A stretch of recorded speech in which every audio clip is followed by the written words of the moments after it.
돈 좀 굴려보려는 분들한테는 아주 뜨거운 이슈인데 바로 엔저거든요. 근데 엔화 가치가 뭐 이거 한두 해도 아니고요. 무려 20년 만에 최저치를 지금 기록하고 있습니다. 이렇게 엔저 현상이 주목되는 특별한 이유가 있나요? 이 엔화하면요, 이건 정말 진짜 안전자산이다라고 진짜 수십 년 동안 사람들이 생각해왔거든요. 그렇죠. 이 안전자산이라는 게 웬만하면 원금을 손실 보지 않는 건데 네. 사실 뭐 그런 자산은 없거든요. 그런데도 불구하고 굳이 따지자면 위기 때마다 금, 달러, 엔 이건 오르더라. 네. 그렇기 때문에 안전자산 3개 꼽으라 그러면 항상 엔화가 들어갔었거든요. 네. 그런데 이번에는 정말 희한한 일이 생겼습니다. 원래 뭐 지구촌 어디선가 전쟁이 일어나거나 뭐 주가가 막 급락을 하거나 그러면 항상 엔화 가치는 올랐거든요. 네. 그런데 이번에는 오히려 엔화 가치가 역대급으로 갑자기 막 떨어지고 있는 그런 상황, 엔화가 추락하는 현상이 일어난 겁니다. 대체 이 엔화 가치가 얼마나 떨어졌길래 역대급 추락이라고 하시는 건가요? 네, 일단 우리한테 굉장히 중요한 건요. 원-엔 환율, 우리 네네. 원화로 본 엔화 환율이겠죠. 그쵸? 자, 그런데 100엔으로 이렇게 보는데 지난 3월 같은 경우에 100엔에 우리나라 돈으로 한 1,050원에서 1,060원 정도 됐었습니다. 네. 그런데 최근에는 이게 980원, 990원이 됐는데 이게 생각을 해보면 한 10년 전에는요 1,500원을 넘어서 야 엔화 값이 금값이다 막 이런 때가 있었으니까 와. 지금 이거 뭐 900원대로 떨어진 엔화 환율이다. 이건 정말 놀라운 수치죠. 근데 네. 국제적으로 볼 때는 이제 원화에 대해서 보는 게 아니라 달러에 대비해서 얼마나 엔화 가치가 올랐냐 떨어졌냐를 봐야 되는데 그렇죠. 자, 그래서 바로 달러 대비 엔화 그래프를 하나 제가 보여드리겠습니다. 자, 이 그래프를 보시면 엔달러 환율의 변동 그래프인데 쉽게 설명해서 지난해 12월 말에 1달러에 115엔 정도 했는데 지금은 127엔이나 128엔 정도가 있어야 네. 1달러로 바꿀 수가 있습니다. 그러니까 엔화 가치가 불과 6개월 만에 11%가 하락을 했다는 거죠. 와. 지금 이렇게 엔화가 갑자기 싸졌다니까 엔화 살 때냐? 그런데 여기는요. 엔저가 도대체 왜 일어났고 또 일본 경제 상황이 어느 정도 상황인지 이걸 좀 꼼꼼히 따져본 다음에 엔화를 사야 될지 생각을 해봐야 되지 않겠습니까? 네네. 그래서 현재 역대급 엔저 상황을 만든 일본의 경제 상황 이걸 먼저 영상으로 한번 준비를 해봤습니다. 안전자산으로 여겨지던 엔화 가치가 연일 하락하며 경기 침체의 그림자가 드리워지고 있습니다. 100엔 동전 하나면 어떤 물건이든 살 수 있던 이곳에도 변화가 생기고 있습니다. 수입 원자재 가격이 오르면서 가격 변화가 생기기 시작한 겁니다. この辺の土が大体3月頃ですね、円安で原価がですね、仕入れ値が原価が 10% 値上がりしました。まだ100円で値上がりはしてないで、うちの損というか、お客様には100円で我慢して提供してます。 원유 가격이 급등하며 원가가 오르는 물건이 늘고 있습니다. プラスチックのケースなんですけど、これが円安の影響で6月1日から200円なんです。 엔저는 지역 경제에까지 악영향을 미치고 있습니다. 600곳 이상의 우동집이 있는 가가와현에선 우동은 대표적인 서민 음식의 하나입니다. 3,000원이면 한 그릇을 먹을 수 있기에 주식의 하나가 된 지 오래입니다. やればやるほどどんどんね利が少なくなってやっぱり儲けが少なくなるのとやっぱりね厳しいですよね。もう本当にこれからもっともっと上がるような感じになれば今までみたいに安く提供するのが難しくなる。 해외에서 수입하는 밀가루 가격은 최근 1년 사이 36%가 넘게 올랐습니다. 더 이상 우동 가격 인상을 미룰 수 없게 된 것입니다. 지역 상공인들은 가격 인상으로 인한 매출 감소를 우려하고 있습니다.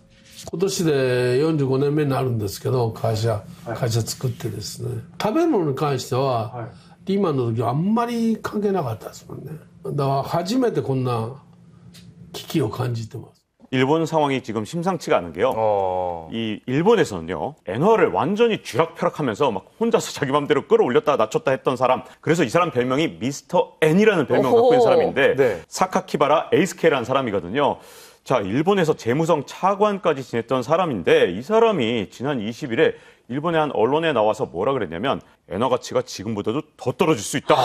이렇게 얘기를 했는데 어느 정도냐면 1달러에 150엔. 지금보다 오. 18%가 더 떨어질 수 있다고 얘기한 거예요. 네. 그래서 일본 사회가 아주 큰 충격에 빠졌었죠. 자, 지금이 127엔인데 이게 지금 20년 만에 최저치라고 저희가 들었거든요. 네. 근데 문제는 역시 더 떨어질 수 있다는 거죠. 네, 그렇죠. 하하. 이 경고를 한 사람이 한두 사람이 아닌데요. 아, 그래요? 일본의 또 경제 원로이자 뭐 가끔 석학으로도 나오는 사람, 노구치 유키오라는 사람이 있는데 네네네. 일본이 한국보다 더 가난해질 수 있다. 일본 사람들한테는 이게 충격적인 얘기인데 오. 자, 그 이유가 이 도발적인 내용의 이 제목으로 기사 칼럼을 경제신문에 실었어요. 네. 자, 그런데 이 사람이 그런 주장을 한 이유가 뭐냐면 자, 1달러에 135엔이 되면 네. 이제 1인당 GDP를 비교할 때 항상 달러로 환산을 하잖아요. 그렇죠. 네. 그렇죠. 근데 그렇게 되면 1인당 GDP가 일본에서 뚝 떨어진 걸로 나오기 때문에 자, 그러면 일본이 한국보다 더 가난해진 걸로 나올 수 있다는 거예요. 아, 달러로 환산했을 네. 때. 근데 이제 8엔밖에 안 남았으니까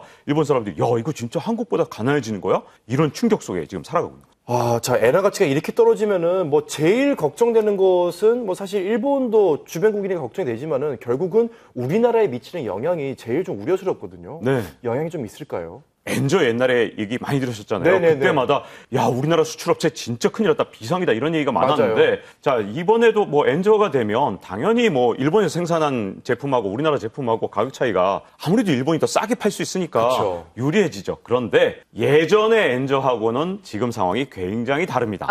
왜냐하면 일본이나 우리나라나 이제는 해외에서 생산하는 경우가 굉장히 많거든요. 그러니까 뭐 엔저라고 해서 반드시 엄청난 타격을 받는 건 아니고요. 더 중요한 건 일본하고 우리나라하고 이제 산업 구조가 굉장히 차별화돼서 네. 옛날에는 일본이 만들던 거 우리가 더 값싸게 만드니까 엔저가 나타나면 우리 기업들이 다 위기였지만 타격을 받았죠. 네, 이제는 우리나라가 훨씬 더 잘 만드는 것들 이런 것들이 생겨났습니다. 바로 반도체 같은 반도체. 거죠. 그래서 이제 산업 구조 차이가 많이 나는 상황에서 엔저를 옛날만큼은 걱정할 필요가 없다. 이렇게 지금 보는 분석 이게 더 많습니다. 아니 근데 이 세계 3위 경제대국 일본이 대체 어쩌다가 이런 지경까지 이르게 된 건가요? 네, 일단은 전 세계적인 인플레이션, 이건 뭐 일본만의 잘못은 아니죠. 네. 왜냐하면 뭐 원자재 가격이 워낙 폭등을 하다 보니까 일본같이 이제 원자재 수입을 많이 하는 나라 같은 경우는 이 자체가 무역수지 적자 원인이 됩니다. 그러니까 일본 그러면 항상 돈 많이 벌어서 막 이렇게 달러 쌓아놓는 나라. 우리 네. 그렇게 알고 있었잖아요. 네. 근데 최근에는 무역수지 적자를 계속 보고 있거든요. 이건 뭐 우리나라도 같은 상황이니까 뭐 일본만의 상황은 아닌데요. 근데 문제점은 일본하고 우리나라하고 조금 차이 나는 점이 하나 있습니다. 네네네. 자, 미국에서는요, 지금 인플레이션 잡겠다고 금리를 계속 끌어올리고 있죠. 자, 이 상황이 어떻게 되냐면, 자, 우리가 뭐 예금을 하는데, 자, 이 박재민 MC가 생각할 때, 네네네. 자, 미국은행이 금리를 2.5% 준다. 근데 일본은행이 네. 마이너스 0.1% 에? 준다. 마이너스? 자, 그럼 어디다 예금하시겠어요? 미국이요. 당연하죠. 네, 맞아. 마이너스 이거는 거의 화가 나는데 갑자기. 그렇죠. 그러면 안 되죠. 네, 글로벌 투자은행들 당연히 이제 돈을 엄청나게 굴리는데 네. 뭐 금리가 진짜 0.1%만 높아도 막 어디로 옮길지를 막 그렇죠, 고민하시는 그렇죠. 분들이 네. 만약에 일본하고 미국하고 금리 차이가 엄청나게 난다. 그러면 당연히 일본에 있는 돈을 빼서 미국으로 옮기겠죠.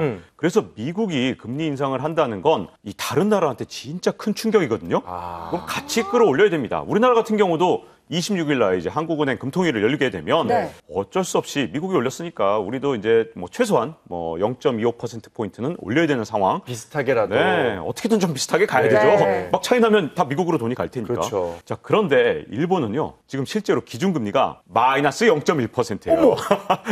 지금이요? 네, 마이너스예요, 마이너스. 아까 말씀하신 게 정말 그냥 가상이 아니라 네. 지금 현실이네요. 그러네요. 그렇죠. 미국의 기준금리는 지금 최고금리가 1%인데 이걸 점점 끌어올려서 올 연말이 되면 진짜로 2.5까지 만들겠다는 거거든요. 네네. 근데 예전 같으면 일본이 금리를 올렸으니까 같이 올리니까 네네네. 뭐 상관이 없었겠죠. 또는 왜 안 올리는 거? 근데 지금은요, 일본이 예전에는 뭐 올릴 수도 있는데 내가 안 올리는 거야 이런 느낌이었어요. 네. 근데 지금은 못 올리는 쪽에 좀 가깝습니다. 자, 안 올리는 거랑 못 올리는 건 진짜 엄청난 차이잖아요. 그럼요. 자, 예전에는 미국이 금리 올려? 그럼 뭐 나도 따라 올릴 수 있지만 우리는 일부러 엔저를 유도할 거기 때문에 미국이 아무리 올리더라도 우린 안 해도 돼. 이렇게 얘기할 수 있었지만 이게 그동안 아베 전 총리가 아베노믹스 한다 그러면서 엄청나게 흥청망청 돈을 풀었습니다. 뭐 그냥 저금리, 초저금리로 만들어 놓으니까 너도 나도 돈을 빌릴 수 있게 됐는데 가장 돈을 많이 빌린 게 누구냐? 바로 일본의 정부가 돈을 빌렸어요. 정부가요? 그래서 국가 부채가 어마어마하게 늘어났는데 뭐 이게 한두 푼이 아닙니다. 일본 정부의 부채가 지난 3월 말 현재 일본 돈으로 1,000조 엔을 넘었어요. 잠시만요. 일본 돈으로 1,000조 엔이면은 네. 우리나라 원화로 치면 9,980조 원. 일경원에 가까운 겁니다. 일경. 충격적이죠. 네. 일경. 네. 일경이라는 돈이 실제로 있군요. 네, 엄청나죠. 이게 아무리 일본이라 하더라도 진짜 규모가 어마어마한데, 자 그러면 국가 부채가 얼마나 많으냐를 보통 기준으로 잡을 때 GDP 대비 국내 총생산 대비 얼마나 높으냐 이게 중요한데요. 네. 일본의 GDP 대비 국내 총생산 이 대비 국가 부채 비율이 258%예요. 근데 이게 자, 세계에서 2등인데 1등이 어디냐? 맨날 부도나는 그런 나라 베네수엘라. 베네수엘라랑 비슷한 수준까지 지금 네. 부채 비율이 올라간 거군요. 그렇죠. 그러다 보니까 자 일본 정부에서 국가 예산 지출할 거 아니에요. 네. 그럼 전체 지출의 4분의 1을 어디다 쓰느냐? 빚 갚는 데 써요. 야, 근데 더 문제는요. 지금 일본에 그럼 10년 만기 국채 금리가 얼마나 되느냐? 0.2%예요. 기준금리보다는 좀 높죠. 기준금리 초당금리니까 0.2인데 이 상황에서 국가 예산의 4분의 1을 빚 갚는 데 쓰고 있었다. 만약에 미국하고 같이 막 금리를 올려요. 네. 그럼 빚 갚는데 국가 예산의 절반, 뭐 4분의 3 이렇게 쓸 거예요?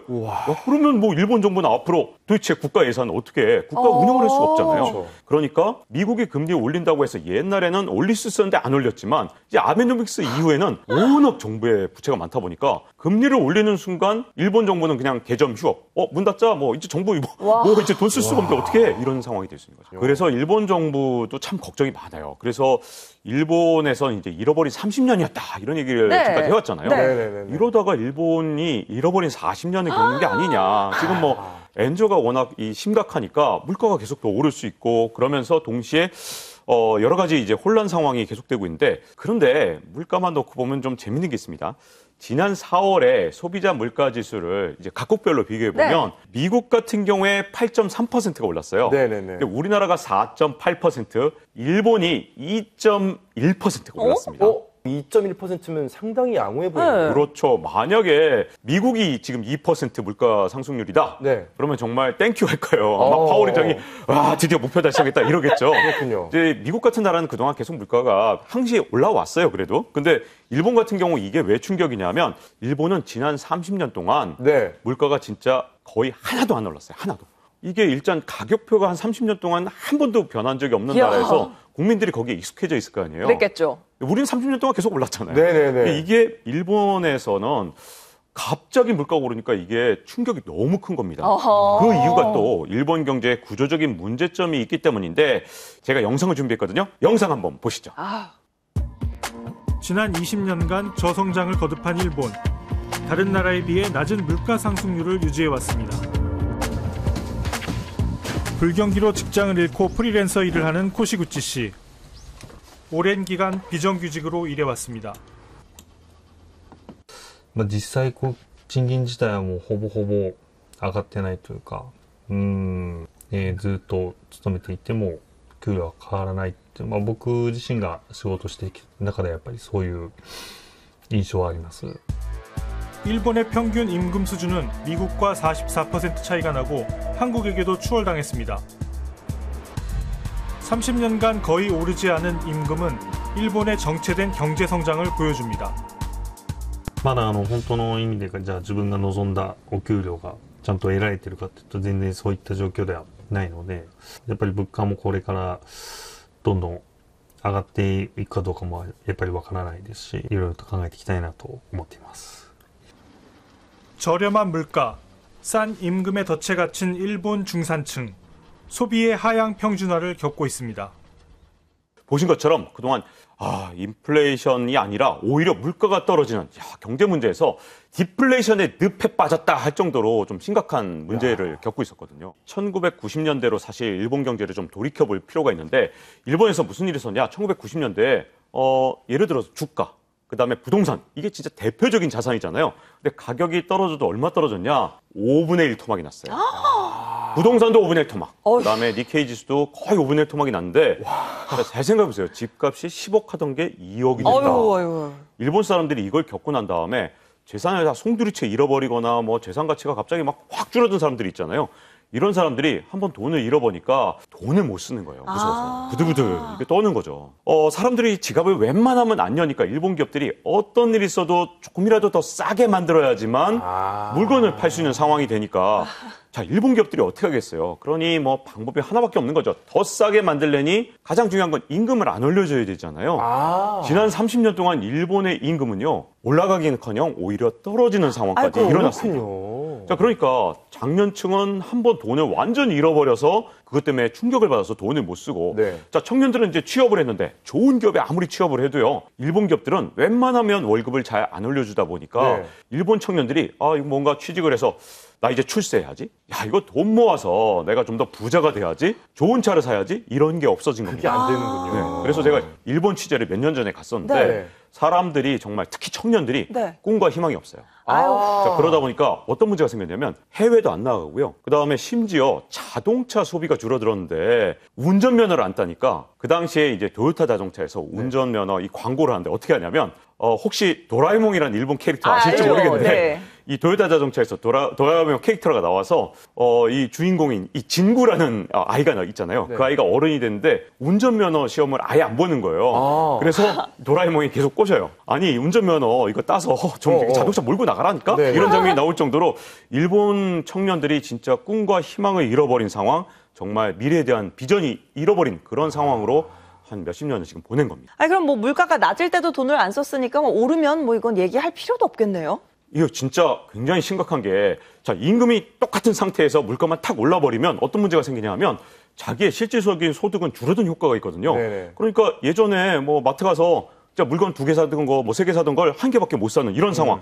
그러니까 월급 빼고 다 올랐네 이런 상황이 되면 결국은 소비를 더 줄이게 되고 그게 뭐 자꾸만 허리띠를 졸라매잖아요. 그러니까 일본에서는 지금 뭐 물가 상승에다가 그게 임금이 정체된 상황에다가 거기다가 엔화 약세까지 겹치니까 그야말로 삼중고를 겪고 있는 상황이고요. 그런 상황에서 일본 경제가 물가 상승 속에서 경기가 둔화되고 심지어 침체까지 오는 게 아니냐 이런 걱정들을 하고 있는 거죠. 야, 그럼 엔화 투자는 장기적으로 봤을 때 조금은 신중하게 접근을 해야겠네요. 네, 그렇죠. 일본 같은 경우엔 물론 세계 3위의 경제 대국입니다. 그 점에서는 여전히 저력은 정말 대단하다고 할 수 있고요. 그럼에도 불구하고 아까 말씀드린 것처럼 미스터 엔화를 쥐락펴락했던 분이 엔화 가치가 지금보다도 뭐 20% 가까이 더 떨어질 수도 있다. 이런 얘기까지 하니까 엔화를 안전자산이다. 이렇게 안심하고 지금 막 사기에는 위험성이 예전보다는 좀 더 커졌기 때문에 무조건 옛날처럼 생각하고 이건 무조건 안전자산이니까 기회 있을 때 사둬야 돼라고 하기에는 조금 다른 시기가 온 게 아닌가 이런 생각이 좀 듭니다. 자, 오늘 말씀 전해주신 박종훈 기자님 다시 한번 감사드립니다. 고맙습니다. 고맙습니다.